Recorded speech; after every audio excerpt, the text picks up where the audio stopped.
ధరణియు సాకార రూపమున వెలసి మూఢులన్ జ్ఞానులన్ జేయ పయల్పడిన గురురాయ నీకిదే నా మనస్పూర్వక వందనం.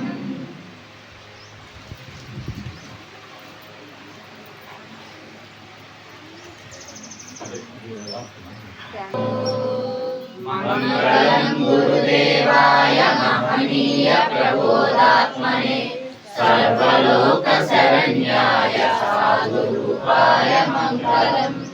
ఓం శ్రీ శ్రీ శ్రీ భగవాన్ స్వామి ఆచార్య ప్రబోధానంద యోగీశ్వరాయ మంగళం. ఓం శ్రీ శ్రీ శ్రీ భగవాన్ స్వామి కుమారాయ మంగళం. ఓం శ్రీ శ్రీ శ్రీ భగవాన్ స్వామి కుమారాయ మంగళం. ఓం శ్రీ శ్రీ శ్రీ భగవాన్ స్వామి రావణ బ్రహ్మాయ మంగళం. ఓం శ్రీ శ్రీ శ్రీ భగవాన్ స్వామి వేమన యోగేశ్వరాయ మంగళం. రంగు రుచి వాసన కలిగినటువంటి కర్పూరం అగ్నిచే గ్రహించబడి శూన్యములో ఏ విధముగా కలిసిపోతున్నదో రూపము నామము గుణములు కలిగిన నేను కూడా దేవుని నుండి వచ్చిన జ్ఞానాగ్నిచే నా సర్వకర్మలన్నింటినీ కాల్చుకుని అంతటా ఉన్న పరమాత్మలోనికి ఐక్యమవుతానని ప్రతిజ్ఞ చేసి చెప్తున్నాను.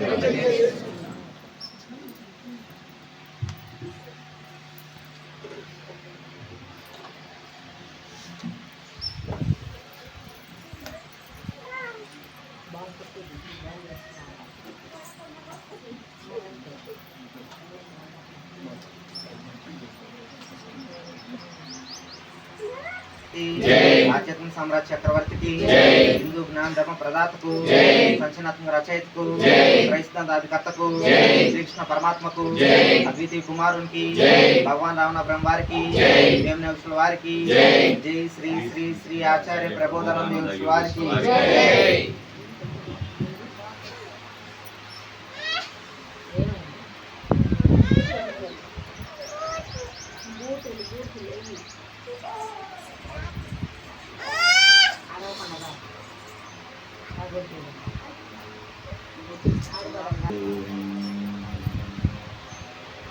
యౌవని జనియించు ఈ జగమెవ్వని లోపల నుండు లీనమై యౌవని అందుడిందు పరమేశ్వరుడెవ్వడు మూల కారణం ఎవ్వడు అనాది మధ్యలయుడెవ్వడు సర్వము తానైన వాడెవ్వడు వాని ఆత్మభో ఈశ్వరుని శరణంబు వేడిదం. సిద్ధాంతాధికర్త, హిందూ జ్ఞాన ధర్మ ప్రదాత, శతాది గ్రంథకర్త భగవాన్ శ్రీ శ్రీ శ్రీ ఆచార్య ప్రబోధానంద యోగేశ్వర వారి దివ్య పాదపద్మములకు నమస్కరిస్తూ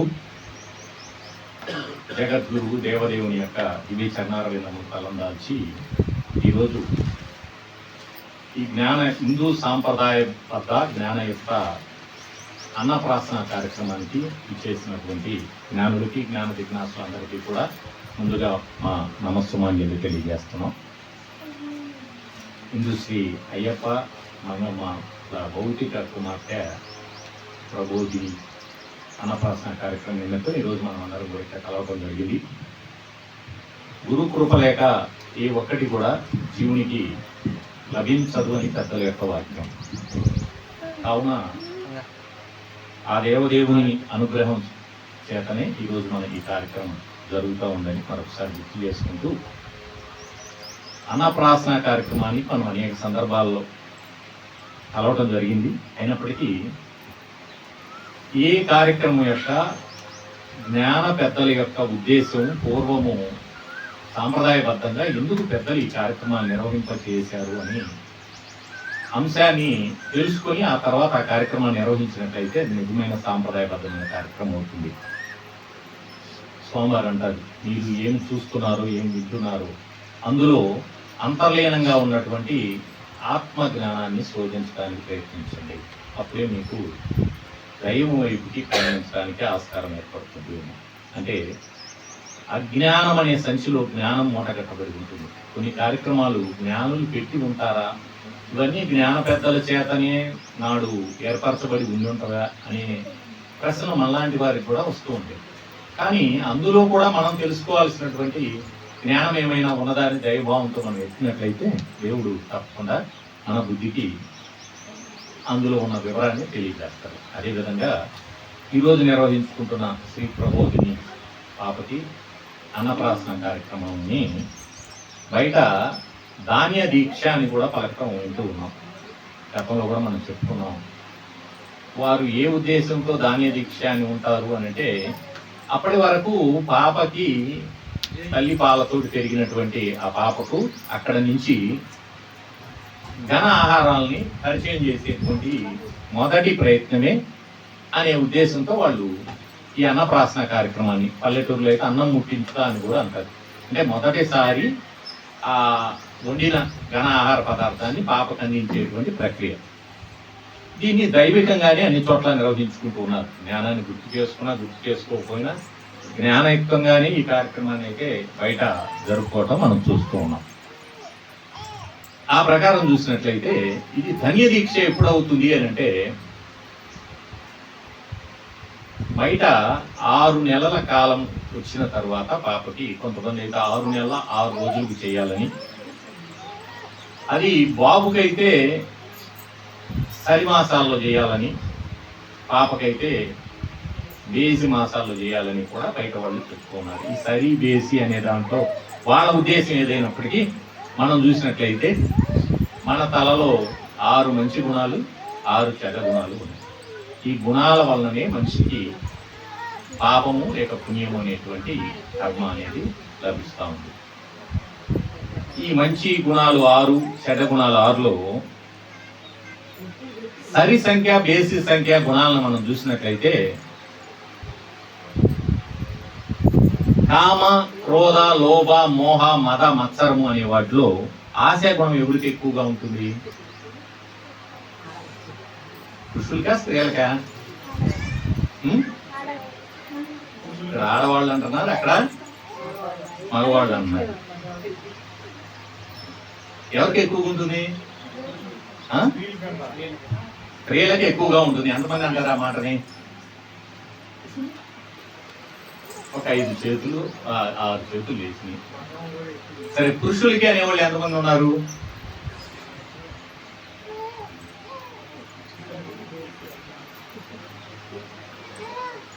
నీకు ఒక గుర్తు పెట్టుకుని ఇది మర్చిపోకుండా ఉండటానికి మీకు దీన్ని ప్రథమ దైవగ్రంథం భగవద్గీత అనే దాంట్లో స్వామివారు ఇవ్వటం జరిగింది.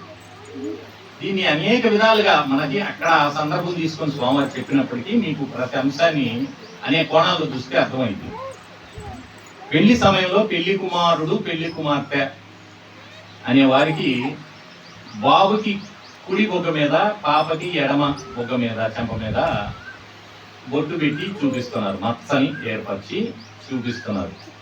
అదేవిధంగా మన శరీరం బల అబలగా 2 భాగాలుగా విభజించబడి ఉంది. ప్రకృతి పరమాత్మల కలయిక వల్లనే మన శరీరం మనగలుగుతుంది అనే దానికి గుర్తుగా 2 సమభాగాలుగా విభజించబడి మన శరీరం నిర్మితమైనది. ఎందుకు? ప్రకృతి పరమాత్మల వలన కనిపించే స్థూల శరీరం అంతా ప్రకృతి జనితమైతే అందులో ఉన్న చైతన్య శక్తిగా ఉండి నడిపించేటువంటి ఆ పరమాత్మ శక్తిని గుర్తు చేస్తూ ఆ ఇద్దరి కలయికతో మనం ప్రయాణం సాగిస్తున్నామని అక్కడ కూడా పురుషుడికి కుడి వైపున, స్త్రీకి ఎడమ వైపున పెట్టారు. మీకు ప్రథమ దైవగ్రంథ భగవద్గీతలో ఈ గుణాల గురించి చెప్తూ ఏదైనా దైవ కార్యాల్లో నిలబెట్టేటప్పుడు కుడి వైపున పురుషులు నిలబడుతూ ఆ కార్యక్రమం చేసేటప్పుడు ఎడమ వైపున స్త్రీలను నిలబెట్టడం ఒక సాంప్రదాయంగా మనకి పూర్వం వచ్చింది. ఆ గుణాలను బట్టే ఈ ముందు ఈ వరుస 1 బేసా సరే? అప్పుడు ఎవరికి ఎక్కువ ఉండాలి? అంటే మీకే గుణాలు ఎక్కువగా పనిచేస్తున్నాయనే దాని మీద, అంటే పూర్వం రోజుల్లో మళ్ళీ పక్కకి వెళ్ళకుండా అంతా జ్ఞానం మనవాళ్ళే కదా ఉంది. గోత్రం అనే పదం గుత్రం అనే పదం నుంచి వచ్చింది అని చెప్పారు. అంటే 108 గోత్రాలను ఏర్పరిచి ఒక గుణభాగము ఈ విధంగా 12 గుణాలు 9 సంఖ్యల్లో చీలు 108 అయింది. 108 గోత్రాలను పెట్టి ఆ దాన్ని వదులుకోమని చెప్పారు. అని స్వామివారు మనకు అందించారు. దేన్ని వదులుకోవాలి, ఇప్పుడు గోత్రం అయితే చెబుతాం మనం, దేన్ని వదులుకోవాలి, అది దేనికి పెట్టారు అనేది అయితే మనకు తెలియదు కదా. మరి దేన్నో దాన్ని వదులుకోవాలి కదా. ఎప్పుడు తెలిసింది మనకి? ఈ గుణభాగం మనకి ఎక్కువ ఉంది. పెళ్లి అప్పుడు జ్ఞానయుక్తంగా పెళ్లి నిర్వహిస్తారు. దేని నిమిత్తం? ఉంటారు కదా R&B వాళ్ళు, రోడ్డు మీద వెళ్తూ ఉన్నప్పుడు ప్రమాదకరమైన మలుపు ఉన్నది అని చెప్పి ఒక బోర్డు పెడతారు, వేగాన్ని నియంత్రించుకొని వెళ్ళండి అని, ప్రమాదం జరగకుండా. ఈ పెళ్లి తర్వాత మనిషి పూర్తిగా ప్రాపంచిక ఏక విషయాలలో మునిగిపోతాడు అనే దానికోసం పెళ్లి సమయంలోనే వాళ్ళ తలల్లో కొంత జ్ఞానాన్ని తెలియజేసి జ్ఞానయుక్తంగా వాళ్ళ జీవితాన్ని ప్రారంభించుకోగలందుకే పెళ్లి ముందు జ్ఞానం చెప్పి జ్ఞానయుక్తమైన ప్రమాణాలను చేయించి ప్రతిజ్ఞలు చేయించి ఆ విధంగా వాళ్ళ జీవితం జ్ఞానయుక్తంగా నడపాలని.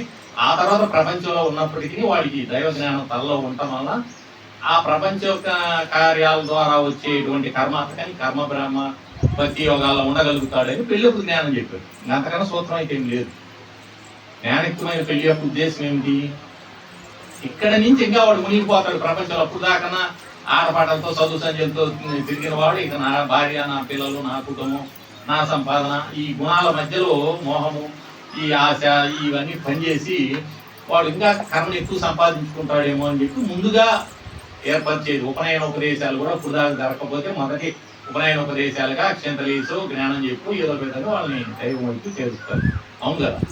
ఇప్పుడు కూడా మనం నిర్వర్తించుకునే దాంట్లో ఏది మనం తగ్గించుకోవాలి, ఏవి మనకి ఎక్కువ పని చేస్తాయి అని అంటే గ్రంథం అందరం చదివాము.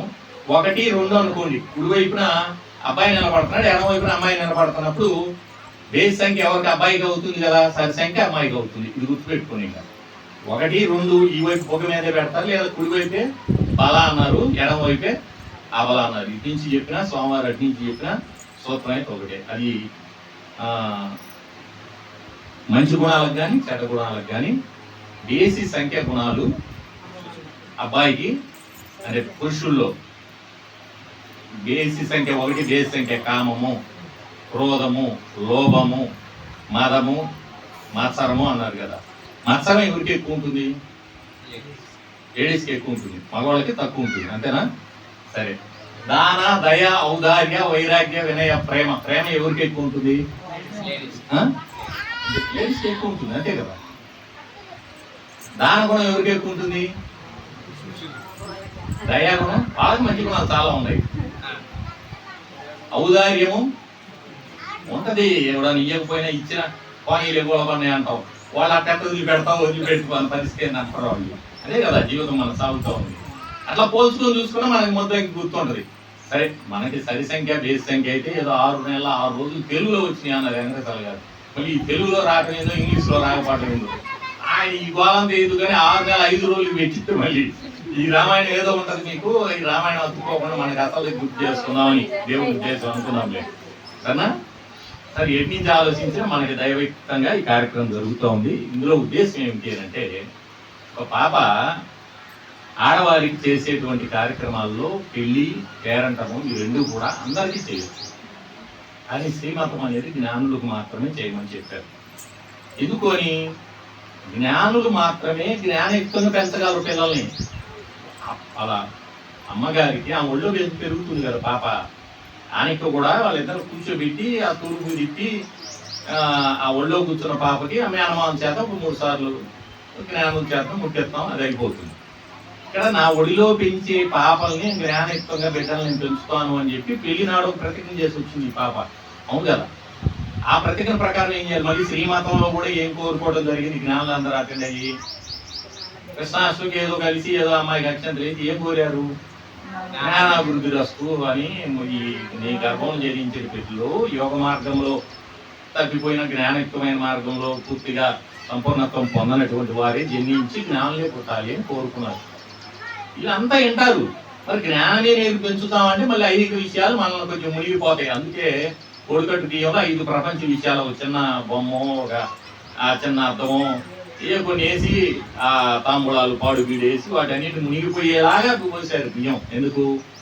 ప్రపంచ విషయాలు వారికి వచ్చినప్పటికీ నేను జ్ఞానంతో ఆ ప్రపంచ విషయాల్ని దాటేలాగా పెంచుతాను అనుకోని.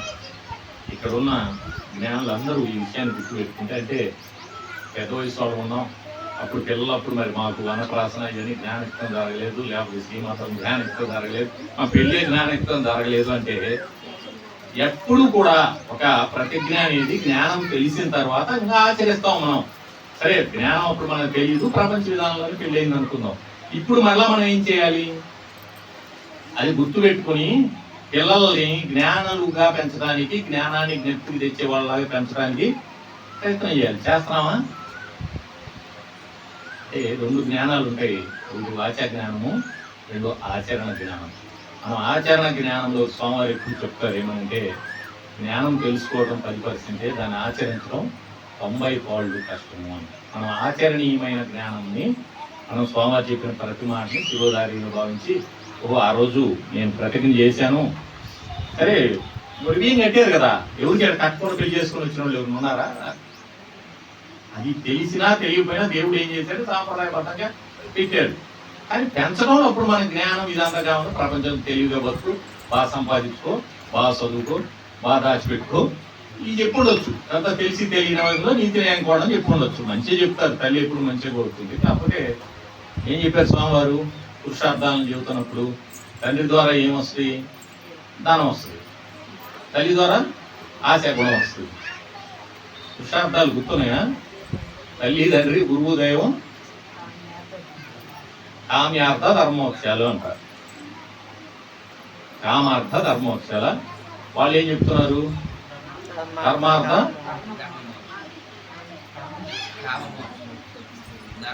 ఆశ వలన మోక్షం రాదు, వస్తా అది. కాబట్టి మనం ఇప్పుడు ఇదంతా మళ్ళీ పక్కకి వెళ్ళకుండా ఉంటే ఎక్కువ సమయం తీసుకుంటే మళ్ళీ అసలు పోతుంది. ఈ అన్నప్రాసన కార్యక్రమంలో ఈ ఘన పదార్థాన్ని పరిచయం చేస్తూ మొదటిసారిగా అన్నప్రాసన జరిపేటప్పుడు ఇదంతా ఎందుకు దైవికంగా జరపాలి, జ్ఞానం ఎందుకు చెప్పుకోవాలి, పెద్ద ప్రశ్నే కదా మనకి. అంటే దేవుని సమక్షంలో ఆయన కొలువు తీర్చి ఆయన దగ్గర కూర్చొని ఆయన ఆశీస్సులతో మనం నిర్వర్తించుకుంటున్నాం, ఇది మంచిది. ఇక్కడ చేస్తున్న కార్యక్రమం యొక్క ఉద్దేశం ఏమిటి అని మనం చూస్తే, ప్రతి మనిషికి కడుపులో ప్రజ్ఞ, మీరు గొడవ చేయొద్దు, ప్రతి మనిషికి కడుపులో ఆకలి అనేది ఒకటి పెట్టాడు దేవుడు. ఆకలి బాధ లేని వాళ్ళు ఎవరైనా ఉన్నారా? అందరికి ఆకలి బాధ ఉంది. ఇంత సమయానికి ఒకసారి ఆకలి బాధ కలుగుతూ ఉంది. కడుపులో ఆకలి బాధ ఉన్నట్లు తలలో విషయ బాధను పెట్టాడు. కడుపులోని ఆకలి బాధకి అన్నం అవసరం, తలలోని విషయ బాధకి జ్ఞానం అవసరం. కాబట్టి దేవుడు తన సృష్టిలో ఏం చేశాడంటే, ఇటు గమనించండి, తల కడుపు లేనటువంటి జీవరాశి సృష్టించాల, రెండుని పెట్టి సృష్టించిన దేవుడు జ్ఞానముని ఆహారముని రెంటిని ఇచ్చి సృష్టించే నడిపాడు. దురదృష్టం ఏంటంటే ప్రతి జీవరాశి మరి మనిషి కడుపు కొరకు ఆహారాన్ని వెతుకుతున్నాడు కానీ తల కొరకు జ్ఞానాన్ని వెతకట్లేదని దైవ సందేశంగా స్వామి చెప్పడం జరిగింది. దేవుడు తన సృష్టిలో రెండిని ఇచ్చాడు, జ్ఞానాన్ని ఇచ్చాడు, ఆహారాన్ని ఇచ్చాడు. ఆహారం కొరకు ఎత్తుకుతున్నాడు కానీ జ్ఞానం కోసం ఎవరు ఎతకట్ల. ఇప్పుడు ఇక్కడి నుంచి మనం ఇప్పుడు ఆ పాపకి మొదటి ఆహారాన్ని పరిచయం చేసుకున్నాం, భౌతిక ఆహారాన్ని, అంతే కదా. అన్నప్రాసనలో జరిగే భౌతిక కార్యం ఏంటి అని అంటే, కానీ తెలుసుకోగలిగితే ఆహారం ఎన్ని రకాలుగా ఉంది? క్షయ, అక్షయ ఆహారం అని 2 రకాలుగా ఉంది. దేహానికి అవసరమైనటువంటి ఆహారం ఏమిటి? మనం భుజించేటువంటి భగవద్గీతలో భగవానుడు చెప్పినట్టు పురుషోత్తమ ప్రాప్తి యోగంలో చెప్తాడనమాట. అహం వైశ్వానరో భూతానం దేహమాశ్రిత ప్రాణాపాన సమాయుక్త చతుర్విధ ఆహార పదార్థాన్ని నేనే భజనం చేసుకున్నాను అన్నాడు. ఇక్కడ 4 రకాల ఆహార పదార్థాలను ఎవరు భజనం చేస్తున్నారు అంటే ఆయన భజనం చేస్తున్నాడు, అది జీర్ణింప చేస్తున్నాడు. వైశ్వానరుడుగా ఉన్నది ఎవరు? ఆయన. ఇప్పుడు మనం ఈ అన్నప్రాసన రోజు ఇదంతా ఎందుకు గుర్తు చేసుకుంటున్నామంటే, ఇప్పుడు ఇక్కడి నుంచి ఆ అమ్మాయిని ముద్దుగా, మా అమ్మాయికి ఈ రోజు నుంచి ఆహార పదార్థాలు అన్నప్రాసన అనే ఒక లైసెన్స్ వచ్చింది, నేను రుచిగా శుచిగా అన్ని ఈ రోజు కూడా పెట్టడం ఎలా పెడతారు వాళ్ళు ఏదో పాయసం చేసి కొద్దిగా నెయ్యి వేసి కొంచెం అన్నప్రాసంలో ఆవకాయతో బెటర్ అని పెద్దలు అన్నారు కదా, ఎందుకని తట్టుకోలేరు కాబట్టి బాగా ముద్దుగా అన్ని ప్రేమ మోహము అన్ని పని చేస్తుంటాయి కదా పిల్లల మీద పెడుతూ బాధ్యత కూడా ఒకటి గుర్తు పెట్టుకోవాలి. ఏం పెట్టింది? గోరు ముద్దలు పెడతారంట అమ్మ గోరు ముద్దలు పెట్టింది. గోరు ముద్దలు పెట్టిందా? ఏలు ముద్దలు పెట్టింది అమ్మ. ఏలికి 3 గెనుపులు ఉన్నాయి కదా, తామస రాజస సాత్విక అనే 3 గుణభాగాలకు ప్రత్యేకంగా ప్రతి ఒక్క చేతికి ముద్ర వేసి ఇచ్చాడు ఆయన 3 గుణాలు. మరి ఈ గోరు ముద్దలు అంటే ఈ గోరు కూడా కింద అర్ధచంద్రాకారంలో తెల్లగా జ్ఞానానికి ఆ పైన యోగానికి గోరు ముద్దలు పెట్టడం అంటే. అందుకే చాలా మంది నేను చిన్నప్పుడు గోరు ముద్దలతోటే నేర్చుకున్నాను రా అన్నాడు. ఏం నేర్చుకున్నాడు? ప్రపంచ విద్యలు నేర్చుకున్నాడు. కానీ నేర్చుకోవాల్సింది ఏమిటి? జ్ఞానం.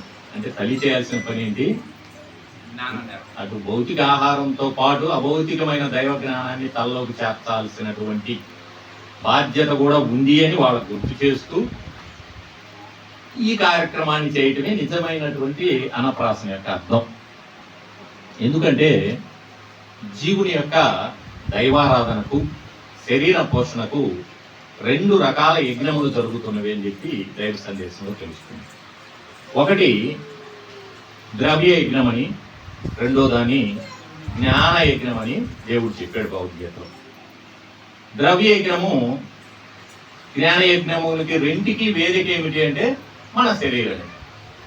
భగవద్గీతలోని ఏ ఒక్క శ్లోకమైనా శరీర పరిధి దాటి భగవంతుడు చెప్పాల.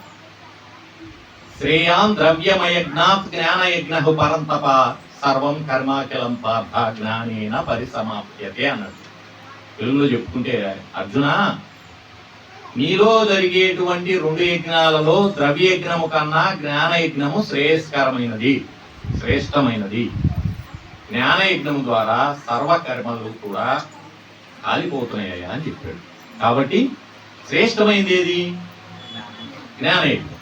కానీ ఇక్కడ ఎలా పెట్టాడు అంటే దేవుడు శరీరంలో మనము నోటి ద్వారా తీసుకున్న 4 రకాలైన ఆహార ద్రవ్యాల్ని జఠరాగ్ని ద్వారా శరీరంలో కాల్చివేసే ప్రక్రియ ఒకటి జరుగుతూ ఉంది. జీర్ణాశయం అంటున్నాం. జీర్ణం చేయడం ఆశయంగా కలిగినటువంటి ఆ జీర్ణాశయంలో పడితే 4 దాటుకు నరకంలో పడుతుంది. పెద్దలు అక్కడ భస్మీపట్నం అయిపోతుంది. ఎందుకని? మనకి కొన్ని గ్రంథుల రూపంలో ఆయన ద్రవ్య మండిస్తున్నాడు, అంతే కదా. ఇక్కడ నోట్లో నములుతాం, సెలైవ కలుస్తుంది దాంట్లో ఆహారంలో. కాలేయము క్లోమము ఉంది. క్లోమరసము పైచరసము ఆ జీర్ణాశయంలో జఠర రసము వలన ఈ మొత్తం కలయిక చేత ఆహారం ఏమవుతుంది? భస్మీపట్నం అవుతుంది, జీర్ణం అయిపోతుంది. ఇక్కడ యజ్ఞము అంటే అర్థం ఏం చెప్పాడు? నిజే అర్థము ఉన్నదాన్ని లేకుండా చేయుట లేక కాల్చివేయుట అనేది ప్రతి ఒక్కళ్ళు ప్రతిరోజు అందరూ భూమి మీద ప్రతి జీవరాశి ద్రవ్య యజ్ఞం చేస్తున్నాయి. ద్రవ్య యజ్ఞం ఎవరికి సంబంధించింది? జీవుడికి సంబంధించింది, ఆత్మకు సంబంధించింది. కాబట్టి ఆత్మ ప్రతిరోజు సమయానికి చేస్తున్నాడు. కానీ చేయాల్సింది ఎవరు? జీవుడు. జ్ఞాన యజ్ఞం చేయాలి. ఎక్కడ చేయాలి? తలలో చేయాలి. తలలో పంచ ఇంద్రియాల ద్వారా వస్తున్నటువంటి కర్మను కాల్చుకునే భావాన్ని, ఆలోచనని, శ్రద్ధని, ప్రయత్నాన్ని పెట్టుకోవాల్సింది ఎవరు? జీవుడు. ద్రవ్య యజ్ఞం ఆత్మకు సంబంధించింది కాబట్టి ఆత్మ ఖచ్చితంగా ఆయా సమయానికి ద్రవ్య యజ్ఞాన్ని నిర్వర్తింపజేస్తుంది. జ్ఞాన యజ్ఞాన్ని జీవుడు చేయాలి, కానీ జీవుడు జ్ఞాన యజ్ఞాన్ని చేయట్లేదు. ద్రవ్య యజ్ఞం ద్వారా ఏమొస్తుంది? తదుపరి జన్మలో కావలసినంత కర్మ వస్తుంది. జ్ఞానయజ్ఞం ద్వారా ఏమొస్తుంది? పరమపదము లభిస్తుంది, మోక్షము లభిస్తుంది. కాబట్టి ఇక్కడ ద్రవ్య జ్ఞానయజ్ఞాలు రెండింటిని తీసుకున్నట్టయితే, కాబట్టి దురదృష్టం ఏమిటి అంటే ఏ విధంగా మనం తిన్న ఆహార పదార్థాలు జీర్ణమైపోతున్నాయో అన్ని ద్రవ్యాలు కూడా చతుర్విధమైన ఆహార ద్రవ్యాలు ఏ విధంగా జీర్ణమవుతున్నాయో తలలో భగవంతుడు చెప్పినట్లుగా అల్లో దాని గురించి కూడా చెప్పాడు. జ్ఞానయజ్ఞాని గురించి ఏం చెప్పాడు? యథైదాంసి సమిదోగ్ని భస్మసాత్కురికే అర్జున జ్ఞానాగ్ని సర్వకర్మాని భస్మసాత్కురికే తదా అని చెప్పాడు. ఈ విధంగా అగ్నిలో కట్టెలు కాలిపోతున్నాయో నీ తలలో జ్ఞానం వలన కర్మ అనేటువంటి వాటిని కాల్చుకో అని చెప్పాడు. అటు వాడిని పండితులు అని కూడా చెప్తారు. జ్ఞానాగ్ని దగ్ధ కర్మాణం తమాహు పండితం బుధ అంటాడు భగవద్గీత. ఎవడైతే జ్ఞానం అనే అగ్నితో కర్మలు కాల్చుకున్నారో వాడిని పండితులని బుధులు జ్ఞానం చెప్తున్నారయ్యా. కాబట్టి ఇక్కడ జీవుడు చేయాల్సింది ఏమిటి? జ్ఞానయజ్ఞం. కానీ జ్ఞానయజ్ఞం జీవుడు చేస్తున్నాడా? చేయటం లేదు. ద్రవ్యజ్ఞాన్ని మాత్రం ఆత్మ చేస్తున్నాడు. అంటే ఇక్కడ ఏం జరుగుతుంది? ఒకటి పెట్టాడు, ఇక్కడ నేల కానీ ఒకటి పెట్టాడు గేటు.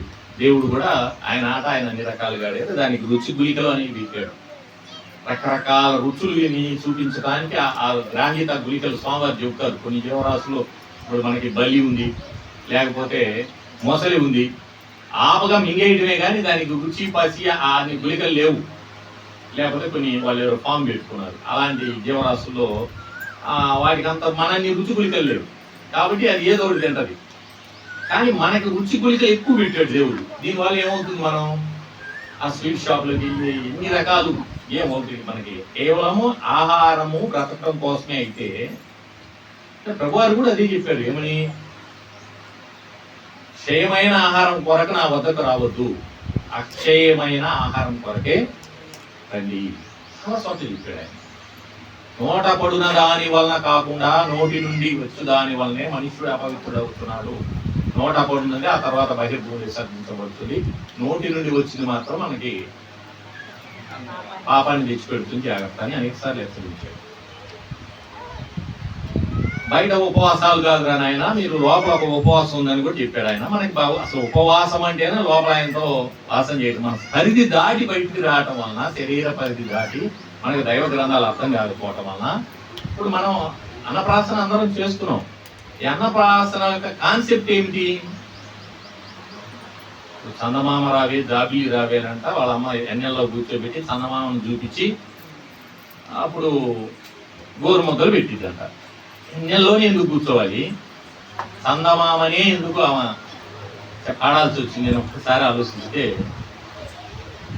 చందమామ ఈ సంధి తెలిపే జ్ఞానులు ఎవరే? చందమామ జ్ఞాని ఆత్మజ్ఞాన సంబంధమైనటువంటి వివరణ తెలుసుకోగలందులకి పాడిన ఒక తత్వాన్ని మనకి బ్రహ్మంగారు ఇవ్వటం జరిగింది. దానికి స్వామివారికి మనకి వివరణ కూడా ఇచ్చారు. అంటే చందమామ అందరికీ మామయ్యాడు, అంతే కదా. ఇప్పుడు ఆయనకు కూడా రాజును కూడా ప్రవేశపెడతాం అందులో. భౌతికాన్ని బట్టి అభౌతికమైనది తెలుసుకోవటమే జ్ఞానం, అంతే కదా. భౌతికంగా జ్ఞానమా ఉన్నాడు, మేనుమామ. అభౌతికంగా మామ ఉంది. ఎవరా మామ? దైవ జ్ఞానం. జ్ఞానానికి అధిపతి ఆత్మ. టైం తీసుకోవచ్చు, జ్ఞానమే అనుకుందాం. ఎందుకు అనంటే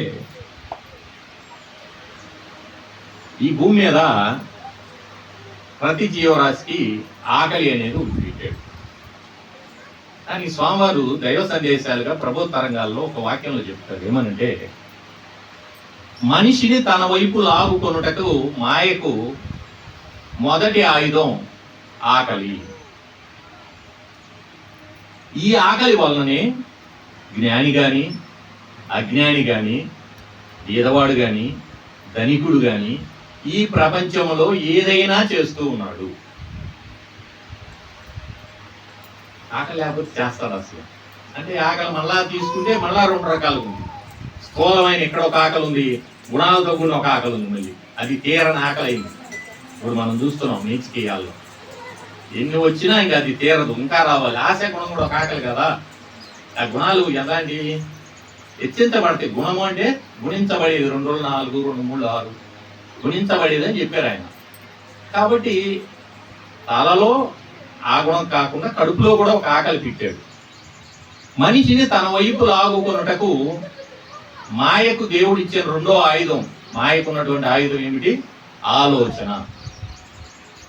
ఈ ఆకలి, ఈ ఆలోచన, ఈ రెండు మాయ అనగాని తల్లి యొక్క ప్రియ పుత్రికలు నీకు సోదరీమణులు అని చెప్పారు స్వామివారు. బాగా అర్థం చేసుకుంది. ఒక వాక్యంలో ఎంత నిగూఢమైన విషయాన్ని ఇమిడ్చి స్వామివారు మనకి ఇచ్చారు అంటే, మన తండ్రి పరమాత్మ, తల్లి ప్రకృతి అని మనకి భగవద్గీతలో ఉన్నటువంటి అంశాన్ని మన బుద్ధికి చేర్చారు గురుదేవుడు. ప్రకృతి పురుషులే తల్లిదండ్రులుగా ఉన్నారు. గుణత్రయ భాగంలో డైరెక్ట్ చెబుతారు, సర్వయోనేషు కౌంతేయ మూర్తయ సమవంతి తాసా బ్రహ్మహం బీజ ప్రదహ పితహ అన్నాడు. ఎవరికి ఎవరు పుట్టినప్పటికీ సర్వజీవరాశులందరికీ బీజదాత నేనే, తండ్రిని, తల్లి మూల ప్రకృతి అని చెప్పారు. ప్రకృతి పరమాత్మలు తల్లిదండ్రులుగా ఉన్నాయి. ఆత్మ అన్నగా ఉన్నాడు. జ్ఞానము మేనమామగా ఉన్నాడు. ఆకలి పెద్ద చెల్లెలుగా ఉంటే ఆలోచన చిన్న చెల్లెలుగా ఉందట. ఈ పెద్ద చెల్లెలైనటువంటి ఆకలికి ఏదో ఒకటి అందిస్తే కొంతసేపన ఊరకుంటుందంట, కానీ ఈ చిన్న చెల్లెలైన ఆలోచనకి ఏమిచ్చినా ఊరుకోని పరిస్థితి ఉంటుందట.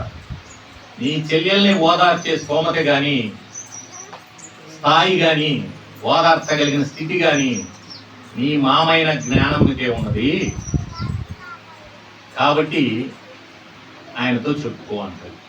కలలో ఒక ఆలోచన వచ్చినప్పుడు బుద్ధి జ్ఞానయుక్తంగా సమాధానం చెప్పింది అనుకోండి, ఆలోచన ఏమవుతుంది?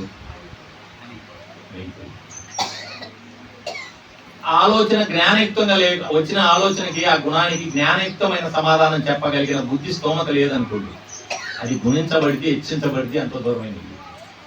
కాబట్టి అందాల్సింది ఏమిటి? తలలో ఉన్నటువంటి బుద్ధికి జ్ఞానాన్ని అందాలి. ఎవరి ద్వారా అందాలి? చిన్న వయసులో వాళ్ళ తల్లి ద్వారాగా స్టార్ట్ అవ్వాలి. తల్లి కదా మొదటి ఆ జ్ఞానాన్ని పరిచయం చేసే, తల్లిదండ్రులే కదా. అందుకే తల్లిదండ్రుల సమక్షంలో ఇద్దరిని కూర్చోబెట్టి జ్ఞానానికి ప్రతీకగా ఒకరిని చూయించి ఒక బంగారపు ఉంగరంతో, ఏమో ఉంగరం అయినా పెట్టచ్చు, దైవానికి ప్రతీక కదా పరమాత్మ జ్ఞానానికి, పరమాత్మకు. అంగుళీకం ఉంగరము అంటే అంగరము అనే పదం నుంచి వచ్చింది. శరీరం అంతా వ్యావహించున్న ఆత్మకు ప్రతీక అనుకుని నేను ఉంగరపు వేలు, అంగరపు వేలేదు అంటారు. అది పేరు లేని వేలు అనామికం అని పెట్టారు రైతులు. మరి మనకి ఎట్లా అర్థమైతే వాళ్ళకి అర్థం అర్థమైతే మనం ఏం చెబుతున్నాం. ఆ ఉంగరముతో మొదటి అన్నాన్ని అందించి అన్నప్రాసన లేక అన్నం ముట్టించుట ధన్య దీక్ష అనుకున్నాం. వాళ్ళు ఎందుకు పెట్టారు ధాన్య దీక్ష మనకు తెలియదు. ఈ ధన్యత్వం చేకూర్చడం, ధన్యత ఎప్పుడు చేకూర్చి మంచి జీవితం, తను జ్ఞానం తెలుసుకొని ఆచరించి ఆయనలో చేరడం కన్నా గొప్ప ధన్యత ఏముందా? ఇంకేదైనా చెప్పొచ్చు, వాళ్ళ అమ్మ రోజు చెప్పొచ్చు ఆ పాపకి, రోజు కూర్చోబెట్టి నువ్వు తెలివిగా చదువమ్మా, పెద్ద పెద్ద ఆఫీసర్గా లేదా పెద్ద రాజకీయ నాయకురాలుగా తెలివి అయిదా? అదంతా ప్రారంభానికి లోబడి తెలియదు. కానీ జ్ఞానం అనే విషయంలో శ్రద్ధవాన్ లభతే జ్ఞాన. ఎందుకు అంత పెద్ద పేరు వేశాడు? నహి జ్ఞానేన సదృశ్యం పవిత్రం ఇద విద్యతే అన్నాడు. ఆయన భగవద్గీతలో ఒకటే చెప్పాడు, క్షేత్రం క్షేత్రజ్ఞుని యొక్క విధానాన్ని తెలియజేసే జ్ఞానమే అత్యున్నతమైన జ్ఞానం అని నా అభిమతము అంటాడు. క్షేత్రజ్ఞ భాగయోగం. క్షేత్రజ్ఞం చాపిమాం సర్వక్షేత్రేషు భారత. క్షేత్రజ్ఞుడుగా ఉన్నది కూడా సర్వక్షేత్రాల్లో నేనే. క్షేత్రజ్ఞ యో జ్ఞానం యత్ జ్ఞానం మతమమ. క్షేత్రము క్షేత్రజ్ఞుల గురించి తెలియజేసే జ్ఞానమే నిజమైన దైవ జ్ఞానం అని నా అభిమతము అంటాడు. అదే క్షేత్రజ్ఞ భాగయోగం 19వ శ్లోకంలో ఏమంటారంటే, ఇది క్షేత్రం జ్ఞానం జ్ఞేయం సమాసత మద్భక్త ఏతద్ విజ్ఞాయ మద్భావ యోపపద్యతే అని చెప్పాడు. దాని తెలుగులో చెప్పుకుంటే, ఈ విధముగా క్షేత్రముల గురించి అంటే శరీరముల గురించి, క్షేత్రజ్ఞుల గురించి, జ్ఞానముల గురించి సంపూర్ణంగా నేను చెప్తా. నా భక్తుడైన వాడు మాత్రం దీనిని సక్రమంగా అర్థం చేసుకోగలిగి నాలోకి రావడానికి అర్హుడవుతున్నాడు. వాడికి నా జ్ఞానం అర్థం కాక వాడి ముందు నా భక్తులు కావాలి. నా భక్తుడు అయినప్పుడే శరీర అంతర్గత యంత్రాంగం అంతా వాడికి నేను చెప్పింది వాడికి అర్థమైంది. అప్పుడే నాలోకి రావడానికి కూడా అర్హుడు అవుతాడు. అందువల్ల మనం తెలుసుకోవాల్సింది బయట ఎక్కడో లేదు. శరీరం లోపల ఉన్న యంత్రాంగాన్ని తెలుసుకుని దేవుడు ఏర్పరిచిన చట్టానికి లోబడి మనం ప్రవర్తించేటట్లయితే కొన్ని ప్రతిజ్ఞలు చేస్తాం. ప్రపంచ విధానంలో కూడా ఆ రోజు నువ్వు నా మాట ఇచ్చావు మర్చిపోయావా? రామాయణంలో పాపం రాముడు సీత పెళ్ళయ్యి వాళ్ళు ఏదో ఆయనకి పట్టాభిషేకం చేద్దాం అనుకుంటే ఆమె భార్య అయినటువంటి కైకేయి మందర గారి ప్రోత్సాహం వల్ల అంట. మరి ఏం జరిగిందో మనకు తెలియదు కదా. నువ్వు నాకు అప్పుడెప్పుడో వరం ఇచ్చావు, నువ్వు వరానికి కట్టుబడాలి అంటే మాట తప్పక కుమారుడిని అరణ్యాలకు పోవడానికి ఆయన తప్పనిసరి. అంటే ప్రపంచ విధానంలో మాటలకు అంతంత ప్రాధాన్యత ఉన్నప్పుడు దేవుని దగ్గర సమక్షంలో దేవదేవుని దగ్గర మనం పెళ్లి చేసుకుంటున్నాం జ్ఞానయుక్తంగా. ఈ రోజైతే మనకు సంపూర్ణంగా తెలిసింది. ఇక్కడ కూర్చొని ఈ అంతటా ఉన్న ఆయన భావం పొందితే ఆయన సమక్షంలోనే మనం మాట్లాడుకుంటున్నాం, అంతే కదా. ఆయన దేవుడు ఒక అక్షరం కానీ మనకు వచ్చిందా. అప్పుడు కూడా కొన్ని ప్రత్యేకలు చేపిస్తారు జ్ఞానయుక్తమైన పెళ్లిలో. ఇలా పట్టించి పాప చేత ఆ ఒడిబియ్యం మీద పెట్టి, నా గర్భాన జనించడి బిడ్డలకు జ్ఞానయుక్తంగా నేను పెంచుతాను అని చెప్పి ప్రతిజ్ఞ చేశాడు.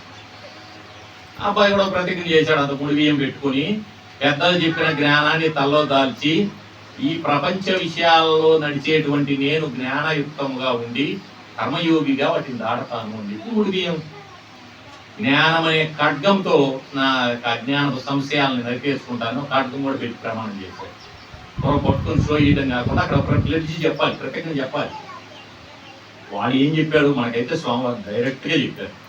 ప్రతిదాని అనక మూలమైనటువంటి కొన్ని ప్రతిజ్ఞలు ఉన్నాయి, కానీ మన బొద్దులు అవ్వాలి, అంతే కదా. అప్పుడే కదా దేవుడు ఏదైతే ఏర్పరిచి పెట్టాడో గీత యందు ఎక్కడ శరీర పరిధి దాటి శాస్త్రముచ్యుజ్య వర్తతే కామకారకత నస సిద్ధి మవాప్నోతి నసుకం నా పరమాంగతి అన్నాడు భగవద్గీతలో.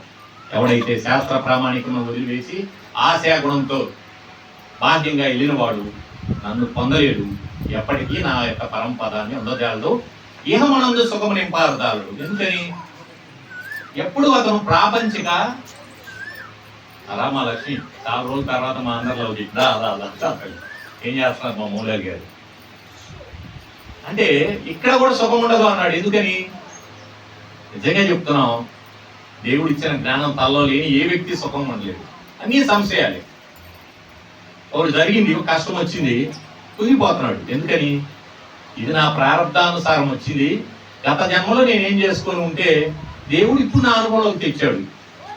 ఇందులో ఆయనకి ఎవరి మీద ద్వేషం లేదు అని కనీసం కర్మయోగ్యం అర్థం చేసుకోగలిగితే దానికి అంత బాధపడతాడా? ఒక ఫలితం రావాల్సిందే వచ్చుద్ది, అది కూడా రాసుకొని వచ్చా, ఇందులో నా కార్యం చేయటం వరకు నిమిత్త మాత్రంగా నేను గమనించేవాడిని అనుకున్నప్పుడు దాని పట్ల ఆశను పొంది నాకు రావాలి అని అది రాకపోతే బాధపడటం ఉంటుందా? జ్ఞానం లేనివాడు అందుకే సుఖపడలేదు ప్రపంచంలో. ప్రతి క్షణం సంశయాలే, ప్రతి క్షణం బాధలే. నా వల్ల అప్పుడు అలా చేసినావు పోతే బాగుండేది, ఇప్పుడు పొరపాటుగా అలా చేసి నువ్వేం చేసావు, నువ్వేం చేయలేదురా అని చెప్పాడు ఆయన గీతలో. నువ్వేమీ చేయలేని వాడవని చెప్పాడు. కానీ ఆ శాస్త్రాన్ని మనం సంపూర్ణంగా అర్థం చేసుకోలేకపోయినప్పుడు ఇప్పుడు అంటే అన్నప్రాసం రోజు ఇదంతా ఎందుకు తీసుకున్నారు అన్నయ్య అంటే, రెండు యజ్ఞాలని చేయించేవాడు ఆయనే. కాకపోతే పీఠాధిపతులు, స్వామీజీలు, పండితులు అన్నవారు లోపలచే జరిగే ద్రవ్య జ్ఞాన యజ్ఞాలకు సూచనగా బయట ఒక గుండాన్ని ఏర్పరిచి అందులో ద్రవ్యాలను కాల్చేటువంటి బాహ్య యజ్ఞాలని ఒక గృహప్రవేశం అందు కానీ ఒక భౌతికమైన కార్యాల్లో కానీ పెట్టి ఇది నీకేదో పుణ్యాన్ని వస్తుంది, నీకు వనగూరుస్తుంది అని మనుషుల్ని ఆశ వైపు మరల్చి అలా తీసుకెళ్తున్న సమయంలో కేవలం అంతర్గతంగా చేసే రెండో యజ్ఞం అవుతుంది. ఇది మర్చిపోయారు. సర్వజీవరాశులకి తల పెట్టాడు, కడుపు పెట్టాడు. తలలో చేయాల్సిన జ్ఞాన యజ్ఞం ఉంటుంది, అది మొదటగా నిద్రపోకుండా నువ్వు మీ అమ్మాయికి పరిచయం చేయాల్సిన బాధ్యత నీ మీద ఉంది, అంతకన్నా ఎక్కువ అయ్యప్ప మీద ఉంది, అందరి మీద ఉంది. వాళ్ళిద్దరే కాదు, ఇప్పుడు ఈ సమయంలో వాళ్ళకి గుర్తు చేస్తామంటే మనం గుర్తు చేసుకుంటున్నాం, అంతే కదా. ఒక జ్ఞానయుక్తమైన పెళ్లికి వెళ్ళినప్పుడు మనం కూడా అక్కడ ఒక్కొక్క అంశాన్ని గుర్తు చేసుకోకుండా ఉంటామా? అన్నింటా మనం అదే చూడాలి కదా. కాబట్టి ఈ అన్నప్రాసన కార్యక్రమం అనేది పూర్వం పెద్దలు ఇక్కడ నుంచి వాళ్ళ జీవితాన్ని, అంటే మనం దోలారోహణం అని ఒక కార్యక్రమం చేసాం. అంటే ప్రశ్న రావచ్చు, దోలారోహణంలో ఏం చూపిస్తున్నాం? ఉయ్యల్ని ఒకసారి ఊపినప్పుడు అది దిశ అపసవ్య దశలో తిరుగుతూ ఉంది. దశ అపసవ్య దశలో మనిషి యొక్క జీవితం సాగుతూ ఉంది. వాడి దశ తిరిగింది అంటాడు, ఒకసారి దశ బాగలేదు వాడి అంటాడు. అంటే కష్ట సుఖాలు, బాధలు, దుఃఖాలు, సంతోషాలు వచ్చిపోయేటివి అని ఒక సందేశం. మరి ఉయ్యల్లో హాయిగా ఊగుతున్న పాపకి ఇది తెలుసా? మరి ఎందుకు చేస్తున్నారు? ఎక్కడైతే జ్ఞానం చెప్పబడుతుందో, ఎక్కడైతే స్వచ్ఛమైన దైవ విధానంతో కూడిన కార్యం జరుగుతుందో అక్కడ దేవుని యొక్క ఆశీస్సులు, దేవుని పాలకుల యొక్క సంపూర్ణమైనటువంటి అనుగ్రహం, జ్ఞానుల యొక్క ఉద్దేశాలు నెరవేర్చేటువంటి సందర్భం ఖచ్చితంగా ఉంటుంది. ఎందుకంటే జ్ఞానయుక్తంగా నువ్వు ఏం చేసినా ఆ జ్ఞానానికి దైవుని యొక్క ఆశీస్సు నుండి ఆ పాప జీవితంలో కొంత దైవికమైన మార్గం అనగూరే ఒక అదృష్టం అక్కడ జరుగుతుంది. అందుకే జ్ఞానం లేని ప్రతి కార్యంలో కూడా జ్ఞానయుక్తంగా జరుగుతుంది. మా జీవితాన్ని దైవికంగా దేవునికి దగ్గర అవ్వాలి అనే ఉద్దేశంతో మనకు స్వామివారు ఈ సాంప్రదాయాలని, ఎందుకు సాంప్రదాయాలు, సంస్కృతి సాంప్రదాయం అని అంటుంటాం. సంస్కృతి అంటే అంటే మంచి, గొప్పది, సారాంశవంతమైనది, జ్ఞానవంతమైనది అనే అర్థాన్ని ఇస్తుంది కదా. కృతి అంటే చేయబడినది.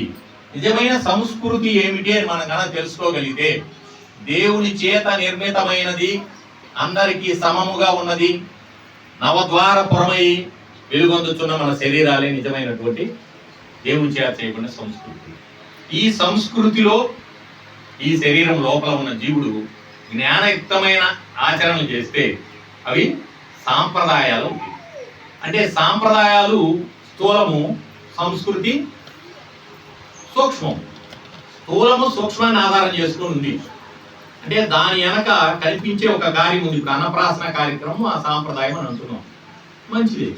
దాని వెనక పూర్వం పెద్దల ఉద్దేశం ఏమిటి, భగవద్గీతలో దేవుడు ఏం చెప్తున్నాడు, భగవంతుడు చెప్పిన ప్రకారం మనం ఆచరిస్తున్నామా, జ్ఞానాన్ని గుర్తు చేసుకున్నామా అనేది కనుక మనం ఎప్పుడైతే తలం దాల్చి ఆ కార్యక్రమం పాల్గొంటామో అప్పుడు నిజమైన సంస్కృతి సాంప్రదాయాలు అక్కడ నెరవేరినట్లు. అందుకే పెద్దలు ఏ దానిలో కూడా ఆచరణీయమైనటువంటి జ్ఞానాన్ని పెట్టి ఆ ఆచరించడం వలన మనకి కర్మానుసారం వచ్చేటువంటి కొన్ని కర్మల నుంచి కూడా బయటపడేటువంటి శక్తిని, స్తోమతని అక్కడ పొందడానికి అర్హులం అవుతాం. అందుకే జ్ఞానాచరణ చెయ్యి అంటారు. ఎట్టి పరిస్థితుల్లో జ్ఞానానికి అతీతంగా, నేను ఇచ్చిన ఆ తత్వానికి వేరుగా, నేను ఏర్పరిచిన విధానానికి మారుగా నువ్వు వెళ్ళినట్లయితే నువ్వు ఎప్పటికీ భూమి మీద సుఖపడలేవు, ఆ పదాన్ని అందుకొనదాలవు అని చెప్పి భగవద్గీతలో భగవంతుడు చెప్పడం జరిగింది. అందుకనే మనం ఏం చేస్తున్నా ఎంతైనా ఆయన ఇచ్చిన జ్ఞానాన్ని ఒకసారి మాకు తెచ్చుకొని తలలో తెచ్చుకొని మనం చేసుకున్నట్లయితే నిజమైన దైవానికి దగ్గర అయ్యేటువంటి కార్యాలుగా ఉంటాయి. అంటే ధనికుడు అన్నప్రాసన కార్యక్రమానికి భౌతికంగా కొన్ని వందల వేల మందిని తీసుకొని చేయొచ్చు. కానీ మనము దేవుడు చెప్పిన ప్రకారం చేస్తున్నామా లేదని చూడనంతసేపు అవన్నీ ప్రకృతిలో మనం పొందేటువంటి మన యొక్క స్తోమతను, స్థితులను చూపించుకునేటువంటి ఏ అవుతి కానీ దైవ మార్గాన్ని ప్రయాణించే కార్యాలుగా లెక్కించబడదు. మనం అది దేవుడి లెక్కలో సక్రంగా ఉంటాం కరెక్టా, ప్రపంచ లెక్కలో సక్రంగా ఉంటాం కరెక్టా అని మనం చూసుకోగలిగితే ఎప్పటికైనా దేవుడు ఏర్పరిచిన చట్టం ప్రకారం నడిస్తేనే మనం ఆయనలోకి వెళ్తాం.